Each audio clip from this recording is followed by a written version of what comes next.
Hi everyone, good afternoon.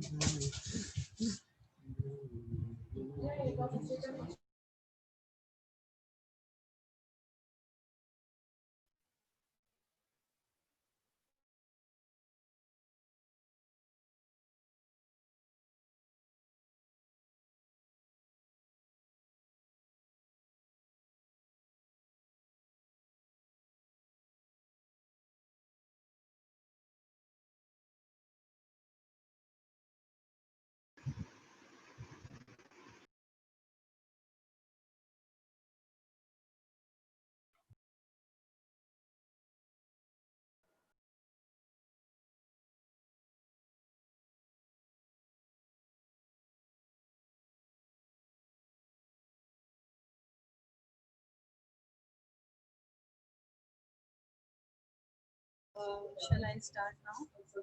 We have 17 participants.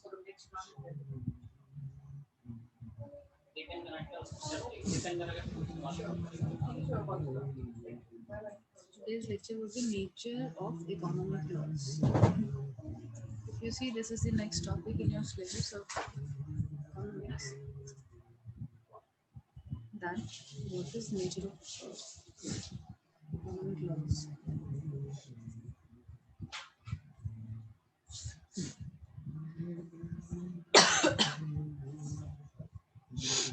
So, if I will see, we will understand the basic understanding of what we understand what is nature. Basically, nature means the feature or how it behaves. How it behaves is basically the nature of anything. So, nature of economic laws means whatever laws are there. It is we're not talking about one law, but all the laws in generic manner. We're talking about all the laws of economics. How is their nature and how they behave in what terms at different given point in time is what the nature of economic laws constitute.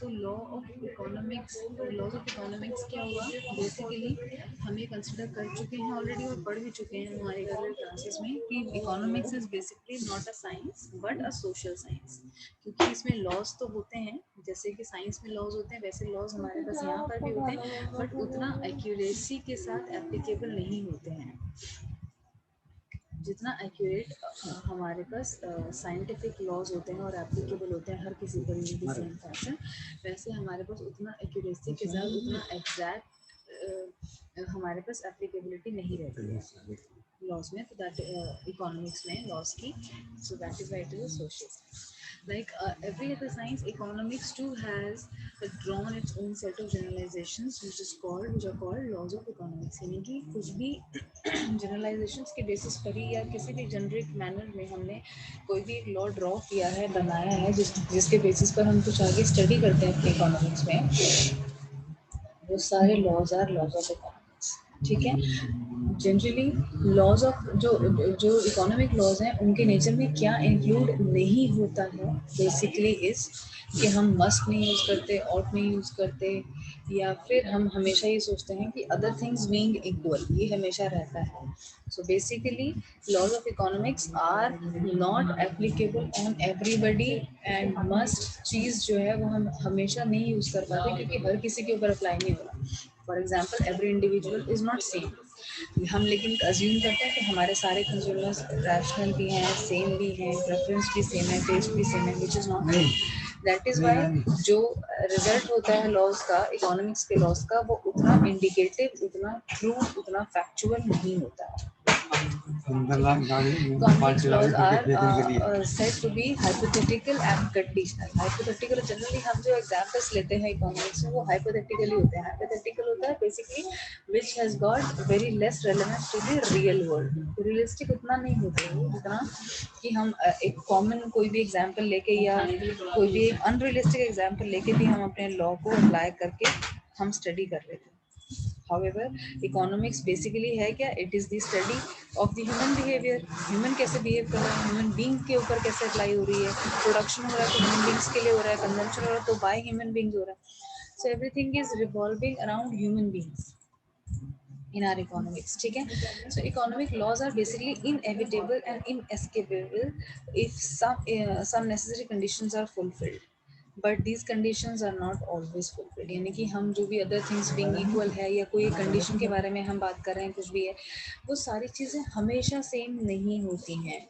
तो इसीलिए economic lag laws जो हैं वो lack करते हैं predictability में भी, results में भी. जो रिजल्ट्स आ तो जाते हैं, रिजल्ट्स में लैक नहीं करते, बट रिजल्ट्स की एक्यूरेसी में लैक करते हैं. थोड़ा सा एक्यूरेट उतने नहीं होते हमारे रिजल्ट्स लॉज ऑफ इकोनॉमिक्स के. ठीक है, ये सब नेचर में ही आ रहा है because it is not good nature of laws कि एक्यूरेसी नहीं है, प्रेडिक्टेबिलिटी नहीं है, हम मस्ट जैसे, आउटपुट जैसे वर्ड्स को यूज़ नहीं कर पा रहे हैं because it is not applicable everywhere with the same accuracy. और डेफिनेटनेस एंड एग्जैक्टिट्यूड, मतलब वही एग्जैक्ट जो चीज़ है, एग्जैक्टनेस नहीं आ रही है, एग्जैक्टिट्यूड नहीं आ रहा है हमारे लॉज में. लॉस की वजह से हमारे रिजल्ट्स में भी हमने एक लॉ तो बना दिया, हमारा लॉ कुछ कह भी रहा है, एक सिचुएशन को डिफाइन भी कर रहा है, but that is not exact, या डेफिनेटली वो नहीं है, डेफिनेट 100% वो नहीं है. It can be generic also. ठीक है, तो basic assumptions if we calculate, if we just study कि जो हमारा लॉज है, इकोनॉमिक्स के लॉज हैं, उन लॉज को जब हम अप्लाई करते हैं तो हमारे बेसिक कुछ अजम्पशंस भी हम लेके चलते हैं कि ये सारा हम एज्यूम कर रहे हैं तभी लॉ अप्लाई होगा. अगर हम ये चीज़ अजम्पशंस जो हैं ये हम इग्नोर कर रहे हैं या कंसिडर नहीं कर रहे हैं तो फिर वो लॉ जो है वो अप्लाई ही नहीं हुआ, या वो जो रिजल्ट दे रहा है वो एक्यूरेट होगा ही होगा. तो हमारी अजम्पशंस क्या रहेंगी in economics while applying any law और studying any law, is that it is based on the individuals behaviour. मतलब हम बिहेवियर ऑफ इंडिविजुअल्स को हमेशा ये समझ रहे हैं कि हमारे पास जो भी इंडिविजुअल्स हैं, कंज्यूमर्स हैं, वो लोग रैशनल हैं. रैशनल मतलब intelligent, intellectual, that they use their money, their resources without any wastage. और वो उसको उससे प्रॉफिट जो भी अर्न कर रहे हैं, कुछ भी यूटिलाइजेशन कर रहे हैं अपने लिमिटेड रिसोर्सेज का, वो मैक्सिमम कर रहे हैं अपनी एबिलिटी के हिसाब से. ये हम ऑलरेडी एज्यूम कर रहे हैं, ये बेसिक अजम्पशन है जो कि ज़रूरी नहीं है. हमारे पास बहुत सारे ऐसे कंज्यूमर्स हैं जो अपनी विश टेस्ट के हिसाब से, हो सकता है जो चीज़ ज़्यादा इंपॉर्टेंट है उसको प्रेफरेंस ना देते हों और जो लेस्ट इंपॉर्टेंट चीज़ें हैं उसको ज़्यादा प्रेफरेंस देते हो. यानी कि जैसे जो कोई बेसिक नेसेसिटी हमारी है, रोटी कपड़ा मकान काइंड ऑफ, कुछ लोगों के लिए ये चीज़ शायद बाद में आती है, कुछ लोगों के लिए कुछ लग्जरी चीज़ें पहले आ जाती हैं. सो वी वहाँ पर ये चीज़ थोड़ा डिस्कनेक्ट कर जाती है because in economics we are assuming that the behaviour of the individuals is rational and they are trying, वो चाहे जो इंडिविजुअल्स हैं वो अगर बिजनेसमैन है तो वो मैक्सिमम प्रॉफिट अर्न करने की कोशिश कर रहे हैं, लेबर है, एम्प्लॉयज़ हैं, they are basically trying to put in their best, जो 100% हर टाइम में नहीं भी होता है। कंज्यूमर जो है, यानी कि जो पर्सन जो कंज्यूम कर रहा है कोई भी प्रोडक्ट को खरीद रहा है, वो खरीद रहा है उसको 100% अपने आप को सेटिस्फाई करने के लिए एंड नॉट फॉर डिससेटिस्फैक्शन में कुछ करके। बट ये भी हर टाइम ज़रूरी नहीं होता। हम कई बार कोई चीज़ शौक में खरीद लेते हैं, हमें उसकी ज़रूरत भी नहीं होती है। ठीक है, तो ये अजम्पशंस जो बेसिक अजम्पशन हैं इंडिविजुअल बिहेवियर के लिए, ये गलत भी होती है in certain cases, but that is natural nature of our laws, nature of our economics laws, ठीक है। Consumers taste remain unchanged for fairly longer period। हम जब भी कुछ भी statistics या कोई भी analysis कर रहे हैं, कुछ भी हम केस स्टडी कर रहे हैं या कुछ भी हम स्टैटिस्टिक्स के थ्रू एक डेटा हम निकालने की कोशिश कर रहे हैं, आउटपुट लेने की कोशिश कर रहे हैं, रिजल्ट्स का वेट कर रहे हैं, तो हम जब भी कुछ भी एक्सपेरिमेंट कर रहे हैं किसी भी चीज़ का, तो हम ये एज्यूम कर रहे हैं कि कस्टमर की रिक्वायरमेंट सेम रहेगी for longer period of time, जो कि ज़रूरी नहीं हो सकता। आज मेरा किसी प्रोडक्ट को लेकर कोई टेस्ट है, कल वो प्रेफरेंस ही मेरी चेंज हो जाए, मैं उस प्रोडक्ट को उतना प्रेफरेंस ही नहीं दे रही, और अल्टीमेटली अगर मुझे एज अ कंज्यूमर समझा जा रहा है कि मेरा सेम टेस्ट है, तो फिर I will not be the right sample for the output. Understand? तो कंज्यूमर टेस्ट भी एक हमारा एक अजम्पशन रहता है कि आदमी का सेम टेस्ट प्रेफरेंस रहता है कई सालों तक, जो कि एक्चुअल में अनरियल है, उतना फैक्चुअल नहीं है।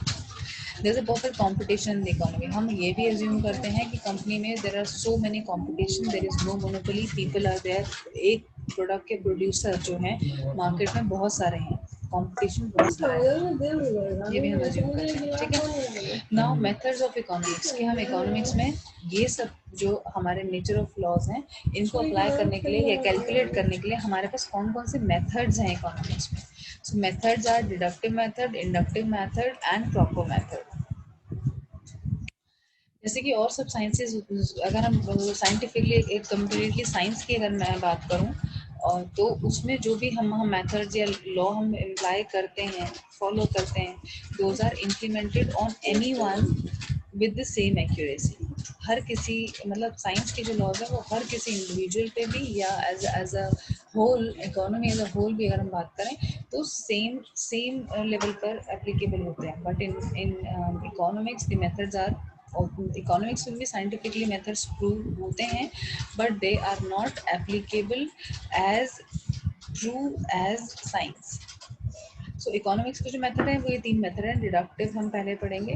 डिडक्टिव मेथड बेसिकली क्या करता है, इस मेथड को हम तब यूज़ करते हैं जब हमें कुछ एनालिसिस करना होता है, एनालिटिकल कुछ करना होता है। Deductive method consist of deriving conclusions from some general truth. मतलब जो हमारी नॉमिनल जो हमारे पास एक ऐसे ट्रूथ या प्रिंसिपल्स हैं जिनको हम बिलीव करते हैं, जनरली जो सब पर अप्लाई होता है। फॉर एग्जांपल एक बहुत छोटा सा जनरल ट्रूथ है that speaking truth is a good thing और not speaking truth is a bad thing. ये जनरल प्रिंसिपल होगा। इस पर हम अगर कोई अपनी स्टडी को बेस करना चाहते हैं, so we are assuming that all the individuals whatever they will give us the idea, वो सच बताएंगे हमें, अपने बारे में ओपिनियन ठीक देंगे। हो सकता है आदमी हमें ओपिनियन जो दे रहा है वो गलत भी हो सकता है, बट हम जनरल प्रिंसिपल पे चल रहे हैं। डिडक्टिव मेथड में हम जनरल जो प्रिंसिपल्स हैं हम उनको बेस मान के आगे अपनी स्टडी करते हैं। For instance, if we say कि general proposition that man is entirely motivated by self interest, हम जैसे कई बार ये करते हैं कि जनरली हम ये सब करते हैं कि आदमी जो है उसका मोटिवेशन का जो टोटल इंटरेस्ट है वो सेल्फ इंटरेस्ट पे डिपेंड करता है। मोटिवेट तो तभी होगा जब उसमें सेल्फ इंटरेस्ट होगा, किसी चीज़ को करने का अगर अंदर से कुछ खुद इंटरेस्टेड है करने में, तब वो मोटिवेटेड रहता है, अदरवाइज नहीं रहता। बट जनरली ऐसा होता भी है, बट अदरवाइज अगर पर्सन का सेल्फ इंटरेस्ट नहीं भी है तो डेवलप भी होता है एट टाइम्स।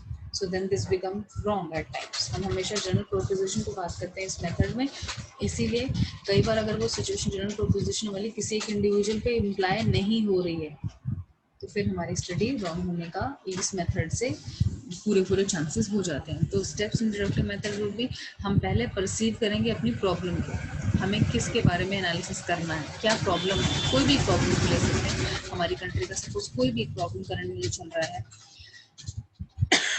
फॉर एग्जाम्पल हमारा problem current problem is corona virus, how to recover from this और how to come out of this particular problem, या इसका सोल्यूशन क्या है, can we save our self from this problem, और अगर हमें हो जाती है what are the precautions we can take, अगर हमारे पास हो जाती है then what is the point how we can get recovered. तो एक प्रॉब्लम हो गया, हमने जो परसीव किया कि this is the problem, now defining the terms.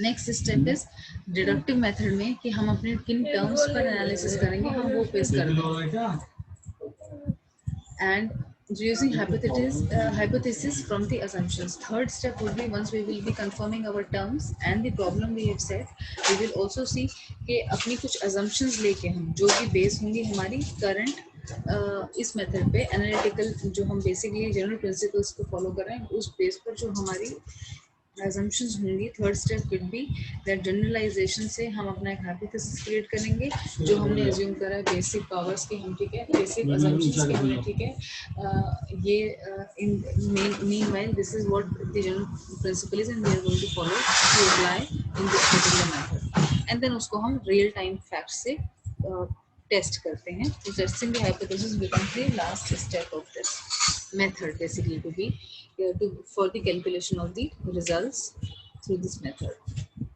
Now next is inductive method. Inductive method basically क्या है, क्योंकि there were certain limitations for deductive method, क्योंकि वो general principles पे काम कर रहा था और facts पे कम काम कर रहा था, तो हमने inductive method एक introduce किया, जिस method के through we were able to examine the facts and then laying down certain principles, कि हम जो principles, हम general principles पे काम ना करके हम खुद अपने principles को बना रहे हैं depending upon our study of the facts, कि हम प्रॉपर जो फैक्ट्स हैं उनको एग्जामिन करेंगे, फिर हम कुछ प्रिंसिपल्स बनाएंगे, और इस पर्टिकुलर मेथड में हम उन प्रिंसिपल्स पे काम करेंगे, ना कि हम जनरल प्रिंसिपल्स पे काम करेंगे जो कि हमारी सोसाइटी में।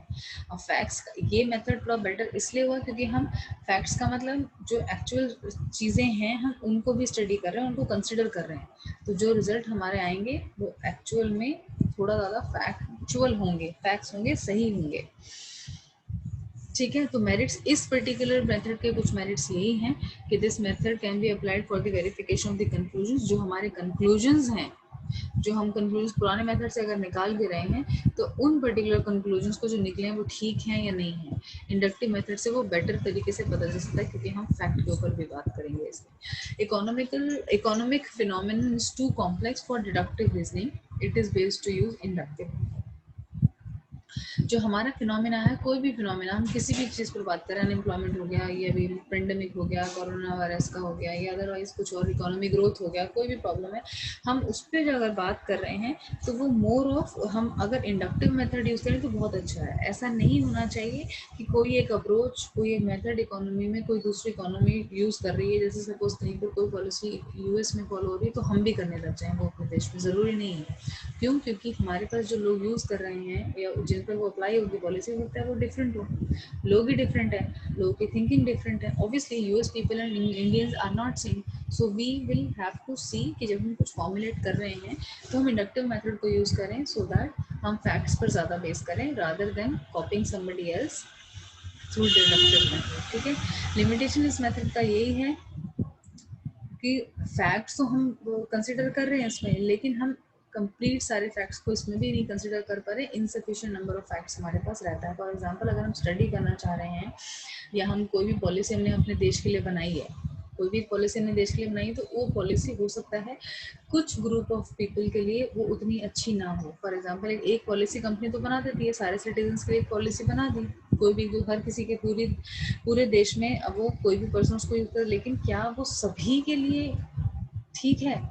ये पॉसिबल है ही नहीं कंक्लूड करना, क्योंकि इनसफिशिएंट नंबर का क्या हम 130 करोड़ लोगों के पास जा सकते हैं सैंपल डेटा लेने? नहीं, हम उसको सैंपल ही नहीं बना सकते। हम मे भी 100 लोग, 200 लोग, 500 लोग, 1000 लोग का ज़्यादा सैंपल उठा लेंगे और उन लोगों से पूछकर हम फैक्ट्स लेकर हम अपना स्टडी बेस करेंगे। हम फिर समझेंगे ठीक है 60% लोग ऐसा चाहते हैं, 30% लोग ऐसा चाहते हैं, 10% लोग ऐसा चाहते हैं, उसके बेस पर हम कंक्लूजन्स ड्रॉ करके कोई भी पॉलिसी फॉर्मुलेट करते हैं। बट इसका एक ड्रॉबैक यही है इंडक्टिव मेथड का कि हम सभी को नहीं कंसिडर कर रहे जिनके ऊपर वो एप्लीकेबल होने वाली है पॉलिसी, सबको नहीं कंसिडर कर रहे, ऑब्वियसली पॉसिबल भी नहीं है। अब थर्ड जो मेथड आया वो प्रॉपर मेथड है, जो कि मोस्ट इम्पोर्टेंट एंड लेटेस्ट है, मतलब मोस्ट मॉडर्न भी है। मॉडर्न इकोनॉमिस्ट जो हैं वो अब इन दोनों जो पुराने वाले मेथड थे डिडक्टिव और इंडक्टिव, इन पर रिलाई नहीं करते, इनके ऊपर बेस नहीं करते। वो कुछ भी स्टडी करते हैं तो वो प्रॉपर मेथड से स्टडी करते हैं। प्रॉपर मेथड मतलब कोशिश उनकी यही रहती है कि जो भी हम अगर कुछ पॉलिसी बनाने जा रहे हैं या कोई भी हमारा कंक्लूजन हम ड्रॉ करने जा रहे हैं और बोलने जा रहे हैं कि हाँ this is what it is, ऐसा होता है, तो वो रियल टाइम फैक्ट्स पे कोशिश करके जिसके ऊपर स्टडी कर रहे हैं वो सैंपल को 100% फैक्ट्स के ऊपर स्टडी करके तब कोई कंक्लूजन दें। That is the proper method. So modern economists are not relying on the previous two method, but they use inductive और deductive दोनों को proper combination रख के general principles जो कह रहे हैं वो भी consider करते हैं, actual facts क्या करें वो भी consider करते हैं, और facts को ज़्यादा से ज़्यादा consider करने की कोशिश करने के बाद conclusions draw करते हैं. So induction and deduction are both needed for the scientific thought as the right and left foot thought are needed for the walking. जैसे कि हमें दोनों पैरों की जरूरत पड़ती है वॉक करने के लिए, वैसे ही हमें इंडक्टिव और जो डिडक्टिव मेथड हमने दो ऊपर पहले पढ़े हैं, इन दोनों मेथड्स की जरूरत पड़ती है हमें एक साथ अप्लाई करने की, and this is what proper method is, proper और the modern method.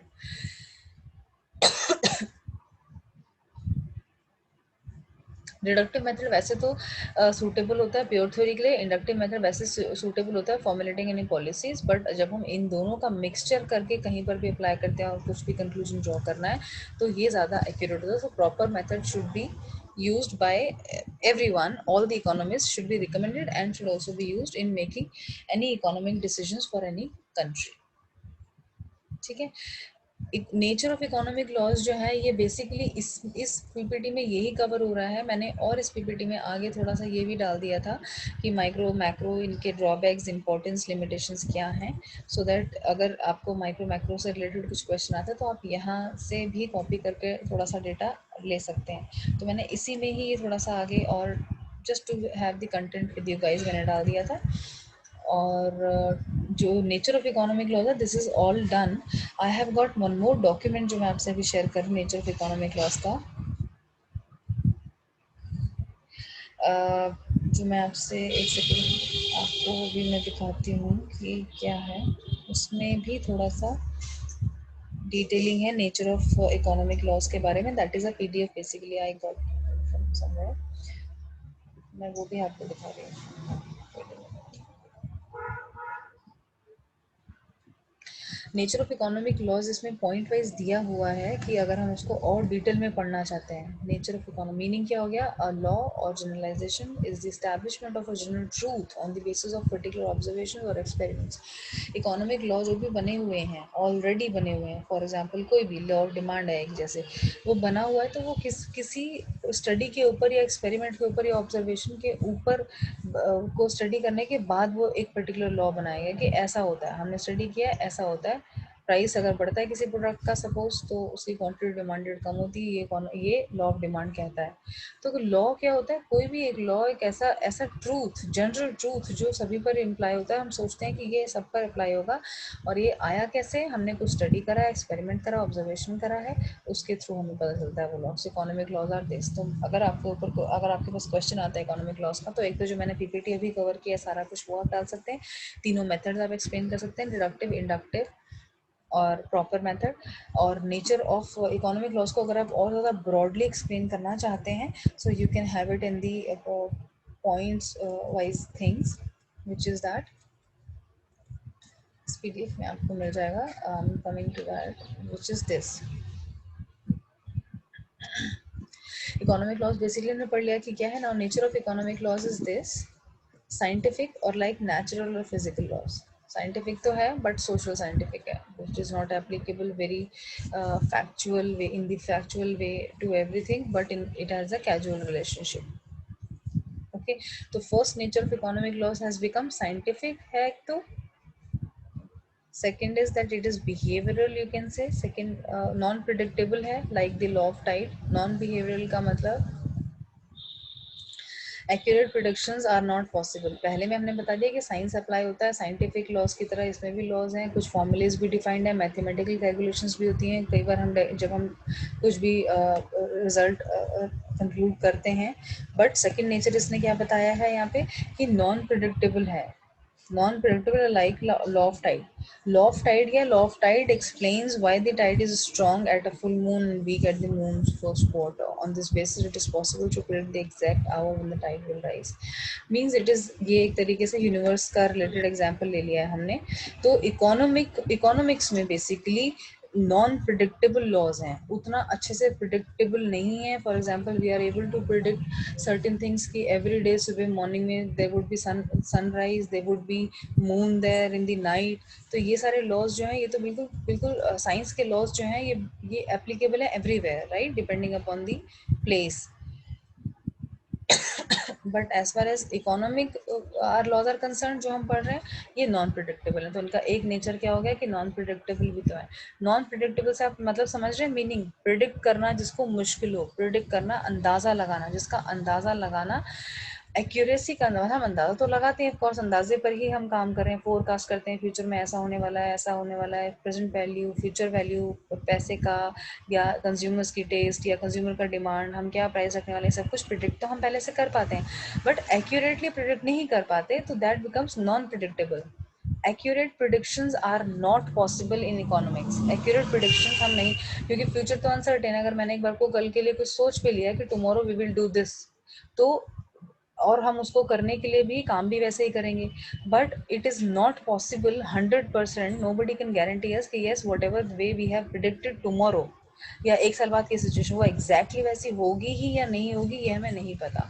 So accurate predictions are not possible. This becomes another nature basically of this. Now, behaviorist. Most economic laws are behaviorist, such as the law of diminishing marginal utility. Behaviorist का मतलब होता है कि it depends on the individual's behavior. Marginal utility का भी एक law है, law of diminishing marginal utility क्या कहता है, या law of equi marginal utility ये कहता है, लॉ ऑफ डिमांड क्या कहता है। बहुत सारे डिमांड्स हैं, सॉरी बहुत सारे लॉज हैं जो इकोनॉमिक्स में अप्लाई हो रहे हैं। तो बिहेवियरल, जब हमने इसका नेचर बताया, इकोनॉमिक लॉज का बिहेवियरल नेचर हमने बताया है, तो इसमें क्या होता है कि जो भी लॉज दिए हुए हैं, पहला लॉ अगर मैं आपको थोड़ा सा एक्सप्लेन करूँ कि law of diminishing marginal utility क्या होता है। मार्जिनल का मतलब होता है एडिशनल। एडिशनल यूटिलिटी, कोई भी एक एडिशनल क्वांटिटी अगर हमने कंज्यूम किया, यानी कि मैं अगर आपको एग्जांपल दूं, for example we are hungry, हमें भूख लगी है, राइट। तो जो पर्सन हंग्री है वो पर्सन फॉर एग्जांपल कंज्यूम करता है कुछ भी, हम ले लेते हैं suppose he is consuming fruits and not food, वो फूड कंज्यूम कर रहा है, कुछ भी कंज्यूम कर रहा है। से for example we are assuming that he would consume banana और एप्पल, ठीक है। अगर वो एप्पल कंज्यूम कर रहा है तो law of diminishing marginal utility क्या कहता है कि उस एप्पल जब वो कंज्यूम करेगा तो उसको कुछ यूटिलिटी होगा, यूज मिलेगा, उससे कुछ फायदा होगा। कैसे?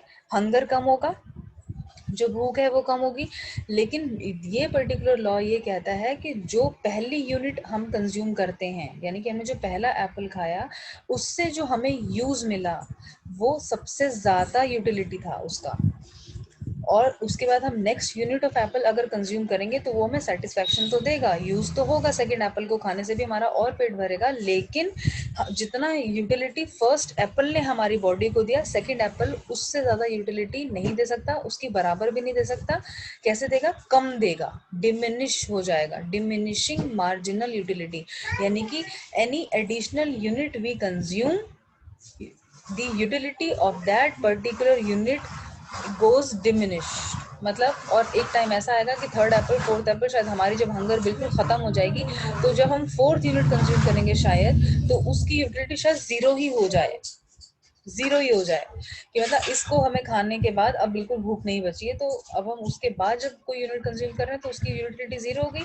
Marginal utility at times minus में भी चली जाती है। इसका क्या मतलब होता है कि एट टाइम्स हम बोलते हैं ना फूड पॉइजनिंग हो गया या हमने ज्यादा खा लिया, हमें पता ही नहीं, हंगर हमारी कब खत्म होगी, और हम अगर फिर भी कंज्यूम करे जा रहे हैं तो उस पर्टिकुलर यूनिट को जो हम कंज्यूम कर रहे हैं वो हमें फिर नुकसान देने लग जाती है हमारी बॉडी को, तो उसकी यूटिलिटी तो नहीं हुई और यूटिलिटी माइनस में चली गई, यानी कि उसने हमें और नुकसान पहुंचा दिया हमारी बॉडी को। So that law of diminishing marginal utility says this. Law of equi marginal utility, law of equi marginal utility का जैसे नाम सजेस्ट कर रहा है इक्वी मार्जिनल यूटिलिटी, यानी कि हम कोई भी यूनिट अगर आगे कंज्यूम कर रहे हैं तो वो इक्वली ही हमको बेनिफिट दे रही है। तो वो ज्यादातर ये लॉ किस पर एप्लीकेबल होता है, वो उन चीजों पर नहीं होता जो हम एक्चुअली में कंज्यूम करते हैं खाने के लिए, बट हम कंज्यूम कर रहे हैं किसी और तरीके से। यानी कि हमारा कोई भी ऐसा प्रोडक्ट जो हम यूज कर रहे हैं for our benefit, for fashion, for anything, तो वो हमें हर यूनिट जब भी हम कंज्यूम कर रहे हैं हमें वो इक्वल यूटिलिटी दे रहा है। For example we are applying lipstick और we are applying any makeup और समथिंग, तो हम मेकअप के ऊपर मेकअप तो नहीं लग रहा है, when ever will next time apply the makeup it will give us the equal utility, वैसा ही यूटिलिटी देगा जैसा कि हमें फर्स्ट टाइम करने पर दिया था। But if you talk about the consumption of the Apple और चपाती और समथिंग, वो डिमिनिशिंग यूटिलिटी करने लगता है। Every additional unit consumed by us will give the lesser utility by the earlier unit we have consumed. Law of demand, these are three big topics जो हम शायद topic wise भी discussion करेंगे। just giving you the overview. Law of demand ये कहता है कि demand किसी भी चीज की, हम इंसानों का नेचर ऐसा है, बिहेवियर ऐसा है, अगर हमें कोई भी चीज सस्ती मिलती है तो हम उसको ज्यादा खरीदते हैं, और अगर हमें वही चीज सेम चीज महंगी मिलेगी तो हम उसको कम खरीदने की कोशिश तो जरूर करेंगे, क्योंकि हमारे पास रिसोर्सेज जो है, खरीदने के जो रिसोर्सेज हैं वो लिमिटेड ही हैं। लिमिटेड का मतलब फॉर एग्जाम्पल रिसोर्सेज, किसी भी चीज को खरीदने का रिसोर्स मेन क्या है, पावर, हमारे पास मनी का है, लेकिन मनी किसी के पास भी अनलिमिटेड नहीं है। एवरीबडी एंड एनीबडी, चाहे वो कितना ही रिच हो पुअर हो, विल ऑलवेज थिंक, क्योंकि हमारी जो जो बेसिकली जो हमारी रिक्वायरमेंट्स होती है ना वो अनलिमिटेड है, इंसान की जो वांट्स हैं वो अनलिमिटेड है। ऐसा कभी भी कोई भी सिचुएशन किसी की भी लाइफ में नहीं आता कि वो ये कहे कि now I am completely satisfied and I have achieved and attend everything in my life, ऐसा नहीं होता। अगर हमारे पास कोई सपोज कोई आज हमारी विश है, तो अगर वो हमारी विश कंप्लीट हो जाती है तो हमारी कोई न्यू विश आ जाती है, वो फिर कंप्लीट होती है, फिर हमारी कोई और नई विश बन जाती है। मतलब फॉर एग्जांपल अगर एक आदमी बहुत गरीब है और उसके पास आज खाने के लिए रोटी नहीं है, तो उसका बेसिक रिक्वायरमेंट जो है, विश जो रहेगा, उसको रोटी खाना ही रहेगा। The moment he will attain that, इसको बोल यार, the moment he will attain that particular thing कि वो खा पा रहा है रोटी प्रॉपर तरीके से, उसकी फिर विश जो है वो कुछ और हो जाएगी, फिर वो अपनी लाइफ को और बेटर बनाने की कोशिश करेगा, या उसका मतलब विशेस हमारी जो है वो अनलिमिटेड है, रिसोर्सेज जो है वो लिमिटेड है। This is what law of demand says और हेल्प करता है। Okay, so and the next nature of economic laws would be indicative. Unlike scientific laws, economic laws are not assertive, rather than they indicate. For instance, law of demand simply indicates that the other things being equal, हमने law of demand में बता दिया कि सारी ये पैसा अगर बढ़ेगा तो डिमांड कम होगा, डिमांड अगर बढ़ेगा तो पैसा, जो भी इनवर्स रिलेशनशिप है। Give me minute guys, give me minute.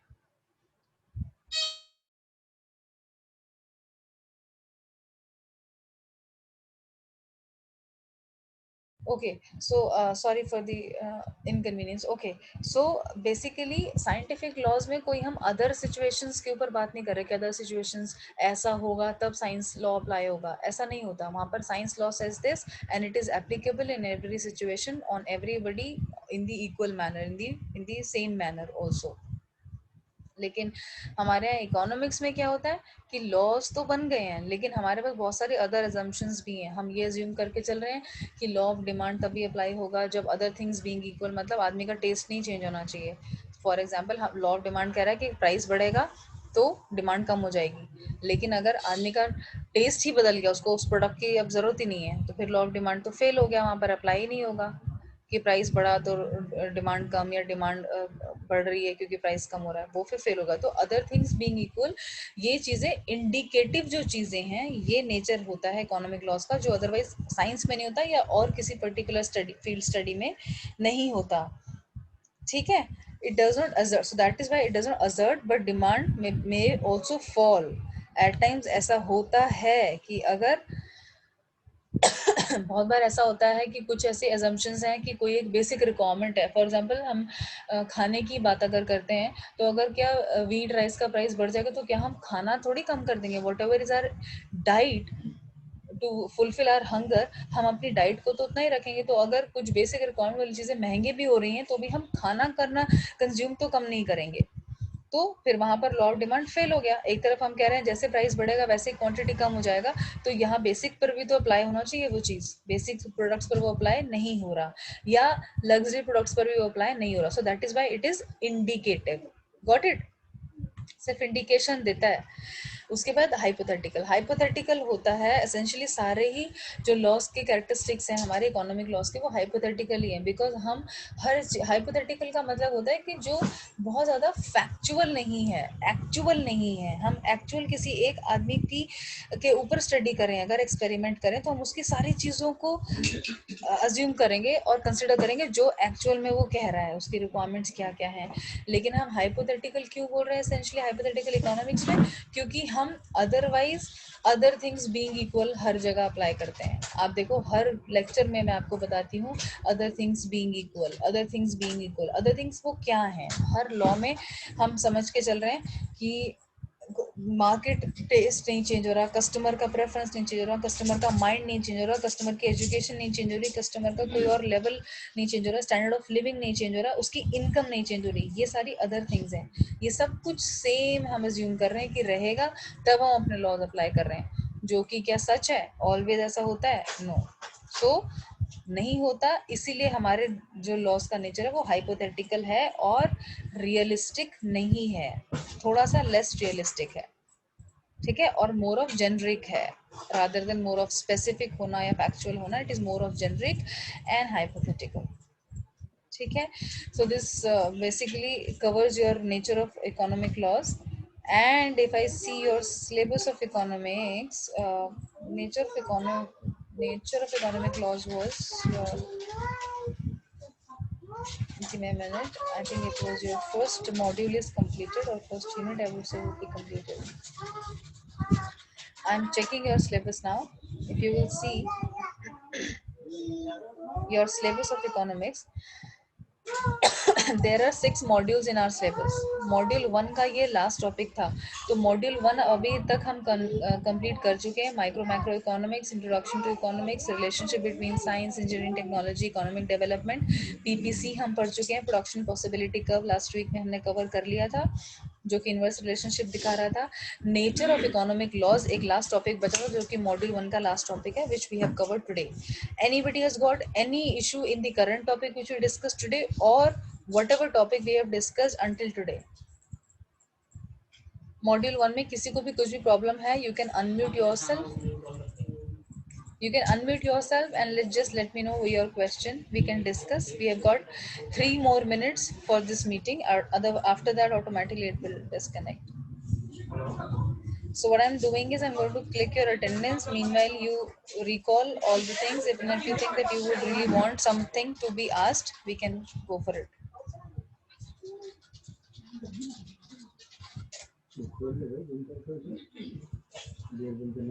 Everything is clear to everybody. I am hoping that nobody has got no questions. Your participation, guys, I would require your participation in the lecture. I feel that you guys are not present there mentally. आप लोग कुछ समझ आ रहा है नहीं आ रहा है, I do not know whether you guys are actually understanding everything or not.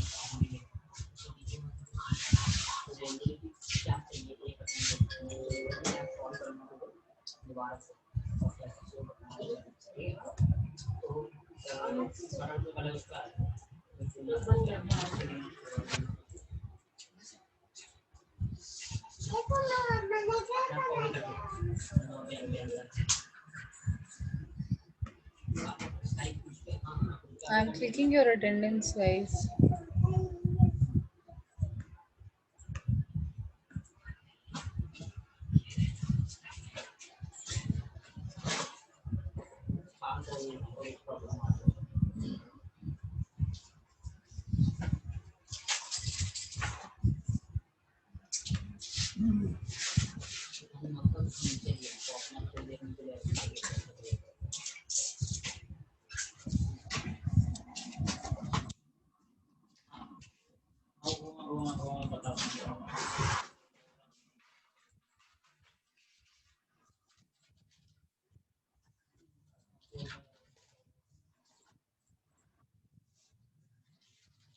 Okay, then I'm done from my side for the module 1. We have covered first unit basically out of those 6 units which we have for our syllabus for economics now. So I'm assuming that everything is clear to everybody of you, and 32 students have attended this class today. I'm going to give the attendance to 32 people for this lecture. Thank you so much for your time and everything. Goodbye. Thank you, ma'am. Thank you, ma'am. Please take care. Bye-bye.